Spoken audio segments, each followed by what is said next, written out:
यहाँहरूलाई हार्दिक स्वागत छ र हामी यहाँ प्रस्तुत गर्न लागिरहेको भिडियो तपाईहरुमा हामी प्रस्तुत गरिरहेको छौं। मापदण्ड हो यो ठिक छ त्यो तर पक्षको हुनु पर्ने डाइरेक्ट बसाएको मान्छे हाम्रो के बुझे भन्छु त मैले त्यो डाइरेक्ट एक किसिमको लागि अहिले कुरा गरेर अहिले त्यो पर्खाल भर्खालमा त जाने भए हैन के अहिले हेर्नु न मलाई आदि छैन के आदि छैन पुष्पा आउनु म त छिटै आउनु पर्यो कहाँबाट आउनु पर्यो कुनै एउटा वैज्ञानिक किसिमको वैज्ञानिक भने कैटोलको बाटो खल्ल सोध्नु पर्दैन के यसले हामी के बुझाउँछ भने यो भिडियोले चाहिँ के बुझाइरहेको छ भने एउटा स्टन्ट गर्ने मान्छेले स्टन्ट गर्दाखेरि के हुन्छ भन्ने कुरा।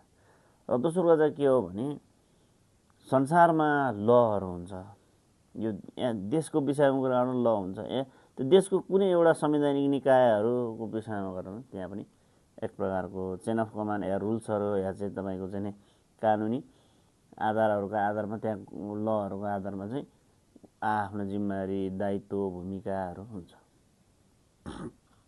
यहाँ चाहिँ के दिन्छ भने 2/3 नजिकको सरकारले तपाईको चाहिँ नि स्टन्ट गरेर काम गरेको देखिन्छ हैन। संसारमा जस्तो पुँजीवादहरु हो त्यो देशको चाहिँ नि नीति चाहिँ नि पुँजीवाद हो भन्ने जुन छ भने पनि जस्तो हाम्रो नेपालमा समाजवाद उन्मुख भनिएको छ, यो चाहिँ कहाँ समस्या देखिन्छ भने तपाईको सबैभन्दा पहिला चाहिँ नि जनताको सेक्युरिटीको बारेमा चाहिँ उदारवाद भएको चाहिँ नि देशहरु हैन। जस्तो अमेरिका पनि त्यो सोशल सेक्युरिटी भन्छ जस त्यो चाहिँ एकदम उदारवादी देशहरु हो हैन। तर अब हामीले के कुरा बुझ्नु पर्छ भने त्यस्तो पुँजीवादको सिद्धान्त पक्रेको देशमा त चाहिँ नि सोशल सेक्युरिटीको बारेमा त्यति महत्त्वपूर्ण छ भनेर त्यहाँ व्याख्या गरिन्छ भने या एउटा चाहिँ नि नागरिकको लागि त्यति सुरक्षाको व्यवस्था गरिन्छ भने हाम्रो नेपाल जस्तो देशमा गर्नु हुँदैन भन्ने खोजेको हैन। त्यो त जन समाजवाद उन्मुख भनिएको छ संविधानमै। हामीले के कुरा भन्नु खोजेको भने ठ्याक्कै विकासै गर्नु हुँदैन, विकास चाहिँ बाधा पुर्याउनु पर्छ या कसैको चाहिँ नि कारणले चाहिँ नि विकास रोकिनु हुन्न भन्नु खोजेको। तर हाम्रो पनि कुरा त्यही हो। तर राजनाथ पाण्डे सांसदज्यूको पनि उहाँको कुरा चाहिँ त्यही हो।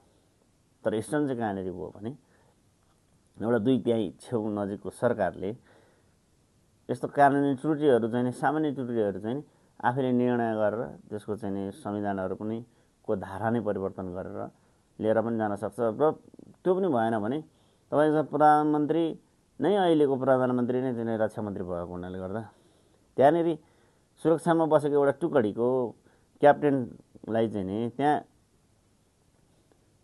चेन अफ कमान्ड मलाई चाहियो हजुर भनेर अनुरोध गर्न त यो भत्किन्छ भनेर स्टन्टबाजी जुन गर्नुभयो त्यो त्यत्रो गर्नुको सट्टा चाहिँ नि तपाईको चाहिँ मिडियामा त्यति आउनुको सट्टा टक्क निर्णय गरेर प्रधानमन्त्री ज्यू नै चाहिँ नि तपाईको रक्षा मन्त्री भएको र त्यहाँनेरि एउटा टुकडीको चाहिँ नि प्रमुखलाई त्यो चेन अफ कमान्ड मार्फत चाहिँ नि जानकारी गराएर चाहिँ त्यो काम गर्दाखेरिमा राजनाथ पाण्डे नजाँदा पनि त्यहाँनेरि बाटो चाहिँ नि खुल्न मिल्थ्यो। जस्तो यसको ज्वलन्त उदाहरण चाहिँ नि सोलुखुम्बुमा चाहिँ नि रक्षा मन्त्री चाहिँ मानबहादुर राई हुँदाखेरिमा त्यहाँ पनि सेनाहरुको जुन एरियाभित्र परेको जुन एउटा सडक खन्दाखेरि त्यो जग्गाभित्रबाट सडक खन्दाखेरि खन्न मिल्ने सडक चाहिँ नि खनियो। त्यहाँ त्यत्रो साह्रो चाहिँ नि मानवीर राई गएर चाहिँ नि उफ्री चाहिँ नि यो भत्काउनु पर्छ भनेको मैले देखिन। त्यहाँनेरि चाहिँ नि सामान्य निर्णय गराएर चाहिँ नि त्यहाँ बाटो आए जनतालाई आवश्यक छ र यो चाहिँ नि यो एकदम जनताको लागि आवश्यक बाटो भएकोले यो खन्नुपर्छ भन्दाखेरि नेपाली सेनामा पनि नेपाली मान्छे नै हुन्छ, मनहरु हुन्छ। त्यो भएको कारणले गर्दा त्यो सम्भावना थियो। त्यो सोलुखुम्बुमा स्टन्टबाजी नगरिकन खन्न मिल्ने जुन सडक थियो त्यहाँ त झन् तपाईको चाहिँ नि एउटा टुकडी बसेको ठाउँमा हैन।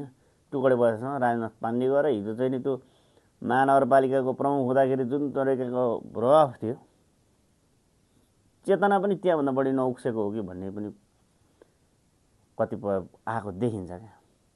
त्यो भएको कारणले हामीले के गर्नु मैले भने विकास एकदम गर्नु आवश्यक छ। म पनि एकदम विकास प्रेमी मान्छे हो।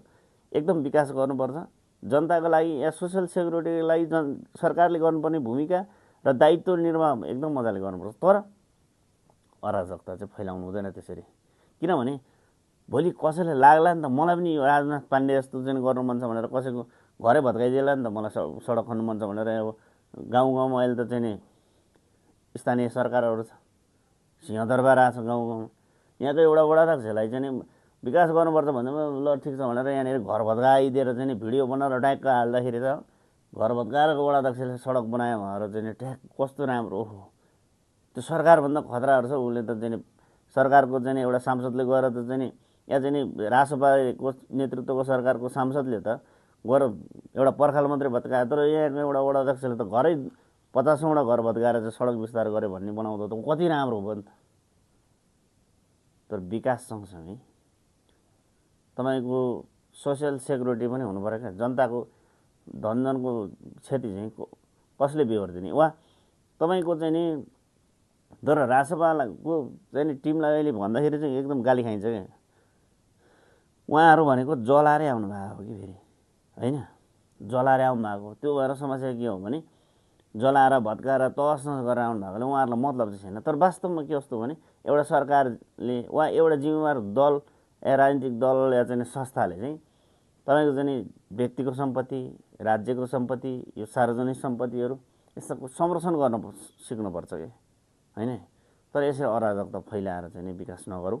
यसलाई चाहिँ नि कानुनी रूपमा चाहिँ नि यसलाई निर्णय गरेर एकदम व्यवस्थित बनाएर, बरु नेपालको कानुनमा कहाँ समस्या छ भने जस्तो खानेपानी, बिजुली भयो, सडकमा हिँडाइन्छ होइन, ढलहरू भयो।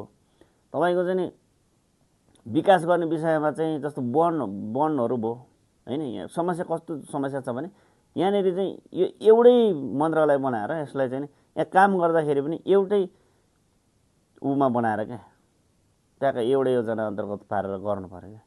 एउटाले सडक खनेर पिच गर्ने, अर्कोले भत्काएर ढल हाल्ने, फेरि भत्काएर अर्कोले चाहिँ तपाईँको चाहिँ नि बिजुली हिँडाउने, फेरि त्यहाँ फेरि अर्कोले भत्काएर चाहिँ तपाईँको चाहिँ नि के अरे सारा कुरा त्यो भत्कायो गरेपछि अर्कोले के हिँडाउने गरिसकेपछि त्यो एकैचोटि गर्दा हुन्छ नि त। बिजुली, खानेपानी भयो, तपाईँको ढल निकास भयो, त्यो सारा कुरा यो गर्न सकिने। जस्तो वनमा एउटा रुख पर्यो, त्यसलाई ढाल्नलाई नमिल्ने, अनि 10 वर्ष चाहिँ तपाईँको त्यो एउटा रुखले गर्दाखेरि विकास रोकिने।